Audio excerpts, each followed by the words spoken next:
जय माता जी guys, I hope आप सब लोग बहुत ही ज़्यादा बढ़िया होंगे। तो कैसे हैं यार आप सब लोग। तो भाई बहुत ही ज़्यादा इंपॉर्टेंट बात आई है कि भाई अपडेट्स आए हैं वीज़ाज़ के, क्या है क्या नहीं है। और उसके साथ साथ वर्क परमिट्स के भी बहुत ज़्यादा बातें चल रही है कि 2025 में गवर्नमेंट की पॉलिसीज़ के बाद क्या बातें हुई हैं। तो भाई कुछ एग्जांपल्स एज वेल एज अभी आगे क्या फर्दर डिस्कशन होने वाला है। और लेटेस्ट न्यूज़ ये भी है कि भाई थोड़े से वर्क परमिट इशू हुए हैं। कौन सी कैटेगरी में इशू हुए हैं, उनका टारगेट क्या है और क्या गवर्नमेंट इसके ऊपर ज़्यादा सोच रही है। तो इन सारी चीज़ों के बारे में हम लोग ज़रूर डिस्कशन करेंगे। इस वीडियो को एंड तक ज़रूर देखिएगा और जो भी इस चैनल पर नया आया है प्लीज़ लाइक एंड सब्सक्राइब ज़रूर कर दीजिएगा। भाई देखिए, हमारी कंपनी में भी 3 लोगों के लिए अप्लाई किया था वर्क परमिट, है ना। हम लोगों ने किया था नवंबर में 3 लोगों के लिए। तो भाई उनका वर्क परमिट आया है अब फरवरी 1 को, है ना।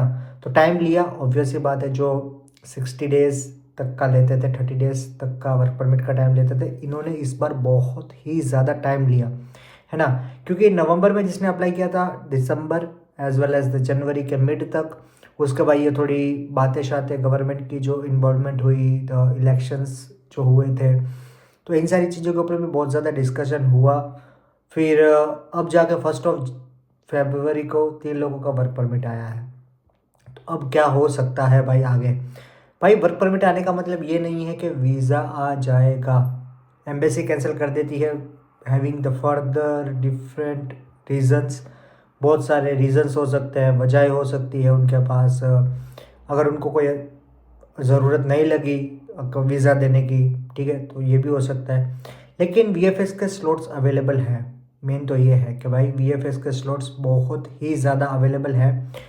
मुंबई दिल्ली के वीएफएस के स्लॉट्स अवेलेबल हैं और तुरंत आप बुक कर सकते हैं। क्योंकि अवेलेबल इसीलिए क्योंकि वर्क परमिट नहीं आ रहा है और लोगों को के पास वैकेंसीज, मतलब कि जो वीएफएस के पास बहुत ज़्यादा वैकेंसीज है। पहले क्या हो रहा था कि इतने ज़्यादा वर्क परमिट इशू हो गए थे कि भाई स्लॉट्स ही अवेलेबल नहीं थे, है ना। इतने ज़्यादा लोग अप्लाई कर रहे थे। अब लिमिटेड वर्क परमिट इशू हो रहे हैं तो लिमिटेड लोगों को मिल रहे हैं और स्लॉट्स इजीली अवेलेबल है। एक तरीके से देखने जाए तो बहुत ज़्यादा फ़ायदा है, एक तरीके से देखने जाए तो भाई रिस्क भी है। रिस्क ये है कि भाई अगर आपने अप्लाई किया और आपका रिजेक्शन आ जाता है तो ऑब्वियस सी बात है, rejection rate is pretty much higher as compare हम लोग जो लास्ट ईयर की बात कुछ कर रहे थे। लेकिन मुझे लगता है कि शायद रिजेक्शन ना आए। ऐसा हो सकता है 3 में से किसी एक का रिजेक्शन आ जाए और 2 को मिल जाए वीज़ा। हो सकता है शायद 2 को मिल जाए, सॉरी 2 को रिजेक्शन आ जाए और 1 को मिल जाए, है ना। या तो ऐसा हो सकता है तीनों को रिजेक्शन मिल जाए या तीनों को आ जाए।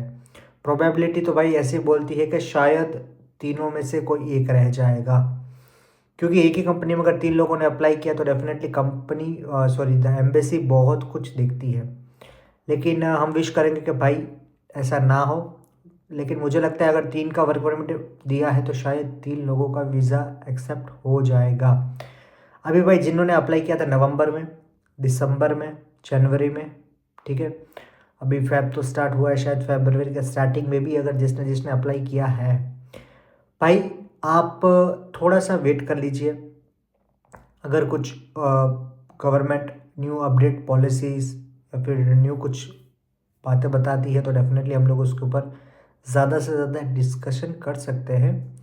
क्योंकि कंट्रोवर्शियल ये भी आ रहा है कि भाई बांग्लादेश जो है उसको तो परमानेंटली बैन कर दिया है फॉर श्योर, है ना। ऑब्वियस सी बात है, एम्बेसी को भी उन्होंने लेटर भेज दिया है कि भाई हमारी ये चीज़ें हैं, हम आपको अब आपके सिटीजन्स को नहीं लेंगे। The people who are having the passport of Bangladesh, ठीक है, जिसके पास बांग्लादेश का पासपोर्ट है, वो सिटीजन अप्लाई नहीं कर सकते हैं। और बहुत दुख के साथ, बहुत खेद के साथ कहना पड़ रहा है कि भाई बिकॉज ऑफ सम पीपल आप लोगों को भी फेस करना पड़ रहा है। बहुत सारे लोगों का बात थी कि भाई पाकिस्तान का क्या सीन है। तो भाई पाकिस्तान के बारे में कुछ भी नहीं बोला गया है। ऑब्वियस सी बात है, Pakistan is also one country in Asian continent के अंदर भी भाई पाकिस्तान का एक कॉन्ट्रीब्यूशन रहता है और पाकिस्तान का रेशियो रहता है 0.5%। ऑब्वियस सी बात है कि भाई पाकिस्तान की population as compare to the India और द अदर एशियन कंट्री, तो भाई पाकिस्तान का जो कंट्रीब्यूशन है as compare to the employment उसका यहाँ पे कम रहता है। अगर आप सोच रहे हैं कि भाई अगर आपको 100 लोग मिल रहे हैं तो उसमें से शायद कोई एक बंदा पाकिस्तान का होगा, मुस्लिम होगा, शायद वो दुबई से हो, शायद वो नेपाल से हो, शायद वो इंडिया से हो, लेकिन पाकिस्तान से कोई हो इसकी चांसेस थोड़ी कम है, ठीक है ना। क्यों कम है? क्योंकि एक्सपेंसेस, ऑब्वियस सी बात है, जो पैसा ज़्यादा लगता है as compare to the India और दूसरी एशियन कंट्री पाकिस्तान में। तो भाई पाकिस्तान वालों को टेंशन लेने की ज़रूरत बिल्कुल भी नहीं है। जो भी भाई डेफिनेटली वीडियोस देखता है, जिसने भी कमेंट्स किए थे, देखो आपको कमेंट्स मैं रीड करता हूँ, ऐसा नहीं है, लेकिन मतलब कि हर कमेंट का जवाब देना डेफिनेटली मैं ट्राई करता हूँ कि जवाब देखो, लेकिन आप क्वेश्चन रेस कीजिए, ऑब्वियस सी बात है। अब आप बोलेंगे कि भाई नवंबर का वर्क परमिट वालों को क्या करना है, मैं नेक्स्ट वीडियो में ऑब्वियसली हर बात कवर कर लूँगा आपकी, ठीक है। देखिए भाई कोई जादू की छड़ी नहीं है, ऑब्वियस सी बात है, कोई जादूगर नहीं है, हम लोग कोई एम्बेसी के कंसल्टेंट नहीं है, लेकिन जो भी गवर्नमेंट्स की जो लेटेस्ट अपडेट्स होती है, आपको पता ही है कि भाई कुछ भी हवाई बातें, ऑब्वियस सी बात है मैं नहीं करता हूँ।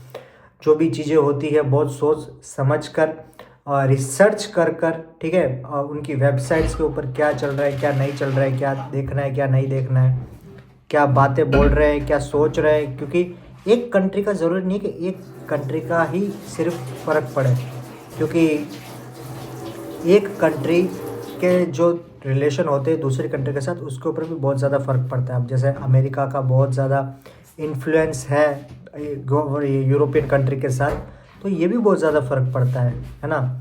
तो अब भाई अमेरिका का प्रेशर है कि आप साउथ अमेरिका को ज़्यादा से ज़्यादा प्रेफरेंस दीजिए और एशियन कॉन्टिनेंट को थोड़ा लिमिटेड कीजिए। अब दूसरी कंट्रीज़ हैं, मतलब जो यूरोपियन कंट्रीज़ है, वो चाहती है कि भाई हम लोग हमारे एशियन लोगों को ले लें, क्योंकि कम वेजेस के ऊपर ज़्यादा से ज़्यादा काम यही लोग कर सकते हैं। तो मुझे लगता है कि भाई शायद सिर्फ यूरोप के अंदर क्रोशिया ही नहीं, शायद दूसरी कंट्रीज़ भी ज़्यादा से ज़्यादा अपॉर्चुनिटी रेस करेगी।